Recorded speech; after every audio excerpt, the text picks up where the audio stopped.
Hello everyone, thank you for joining me. Good evening. In this video, let us look at why the South Pole does not exist on the flat earth of the cosmos. In the flat earth model of the cosmos, the North Pole is the immovable center of the world and the entire universe. Polaris, the North Star, sits straight over the North Pole at the highest point in heaven, and like a slowly rotating planetary wheel, all the celestial bodies revolve around Polaris and over the earth once per day. The sun circles over and around the circumference of Earth every 24 hours, steadily traveling each day from the equator to during the March vernal equinox up to the Tropic of Cancer at the June summer solstice, back down to the equator for the September autumnal equinox, and all the way down to the Tropic of Capricorn on the December winter solstice.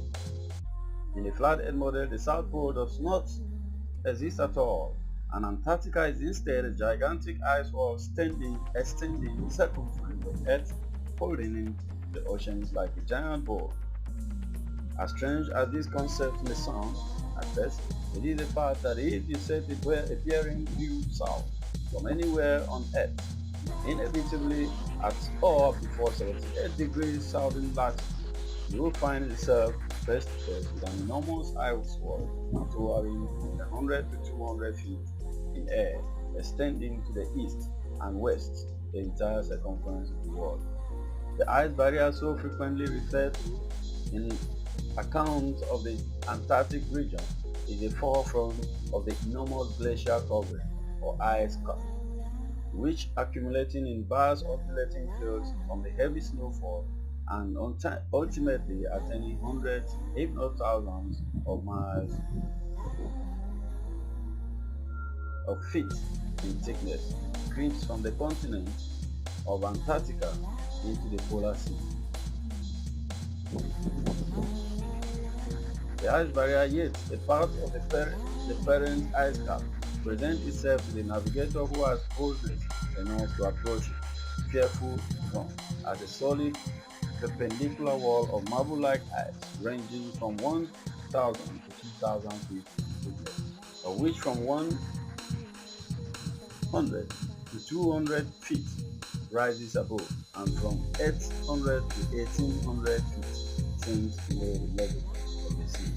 It has been demonstrated, therefore, that the Earth is a plane, the surface center of which is immediately underneath the star called Polaris, and the extremities of which are bounded by a vast region of ice and water and irregular miles of land.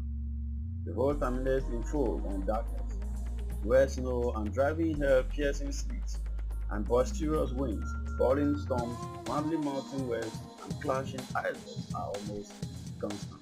Antarctica is not the tiny ice continent found confined to the underside antipodes of astronomers' globe. Quite the contrary, Antarctica literally surrounds us 360 degrees, encircles every continent, and acts as a barrier holding in the oceans. The most commonly asked questions and the greatest mysteries yet to be solved are: how far does the Antarctic ice extend outwards? Is there a limit? What lies beyond? Or is it just now snow and ice forever? Now, thanks to the UN treaties and constant military surveillance, the North Pole and Antarctica remains shrouded in government secrecy. Both purported no-fly and no-sail zones, with several reports of civilian pilots and captains being showed away and escorted back under threat of violence. How far the ice extends, how it terminates, and what exists beyond are questions to which no present human experience can reply. All we at present know is that snow and hurls falling winds and indescribable storms and hurricanes prevail, and that in every direction human ingress is barred by unsealed encampments of perpetual ice, extending further from further than eye or telescope can penetrate, and becoming lost in gloom and darkness. Before reaching the Antarctic ice wall, navigating the increasingly tumultuous southern oceans, explorers encounter the largest darkness, coldest night, and the most dangerous sea storms that anywhere on Earth. Vasco da Gama, an early 16th century Portuguese explorer of the South Sea, wrote how the waves rise like mountains in height. Ships are heaved up to the clouds and apparently precipitated by encircling whirlpools to the beds of the ocean. The winds are piercing cold and so boisterous that the pilot's voice can seldom be heard, whilst the dismal and almost continental darkness adds greatly to the danger. In 1773, Captain Cook became the first modern explorer known to have reached the Antarctic circles and reached the ice barrier. During 3 voyages lasting 3 years and 8 days, Captain Cook and crew sailed a total of 60,000 miles along the Antarctic coastline, never once finding an inlet or path through or beyond the massive glacial wall.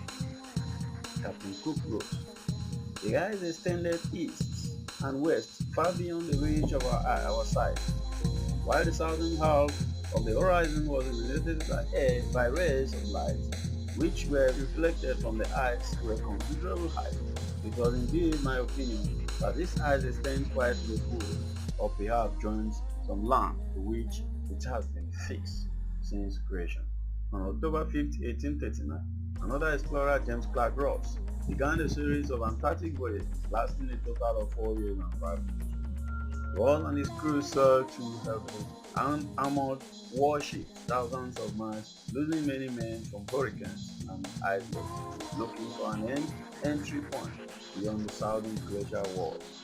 Upon first confronting the massive barrier, Captain Ross wrote of the wall, "Extending from its eastern extreme point as far as the eyes could descend to the eastward, it presented an extraordinary appearance, gradually increasing in height as we got nearer to it, and proving at length to be a perpendicular cliff of ice between 150 feet and 200 feet above the level of the sea, perfectly flat and level at the top, and without any fissure or promontories on it, even seaward face.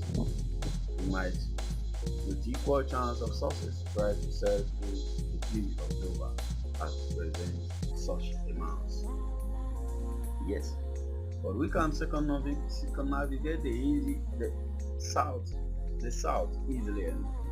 It is often said by those who don't know, the British ship Challenger recently completed the circuit of the southern region, indirectly, in short, but she was 3 years about it and traversed nearly 69,000 miles, a stretch long enough to have taken her 6 times round on the globular hypothesis. If we now consider the fact that when we travel by land or sea and from any part of the known world in the direction towards the North Pole, we shall arrive at one and the same point, we are forced to the conclusion that what has hitherto been called the North Pole region is really the center of the Earth. That from this northern center, the land diverges and stretches out of necessity towards the circumference, which must now be called the southern region, which is a vast sector and not a pole or center.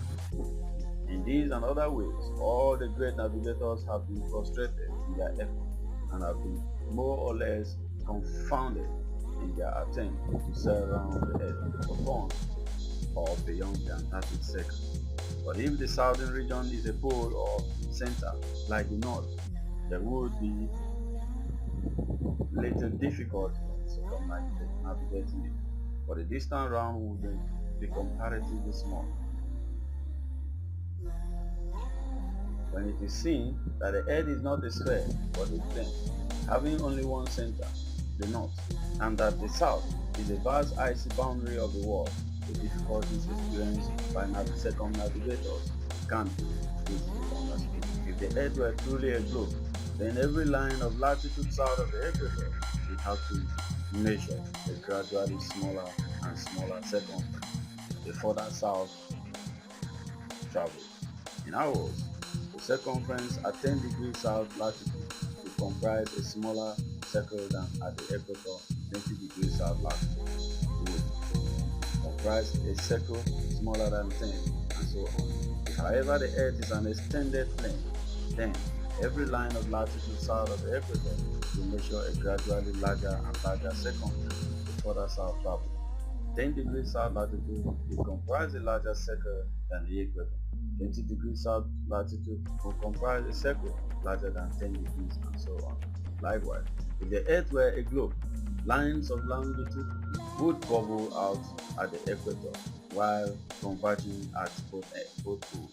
Whereas if the Earth is an extended plane, lines of longitude should simply expand straight outward from the north pole, which is actually the case.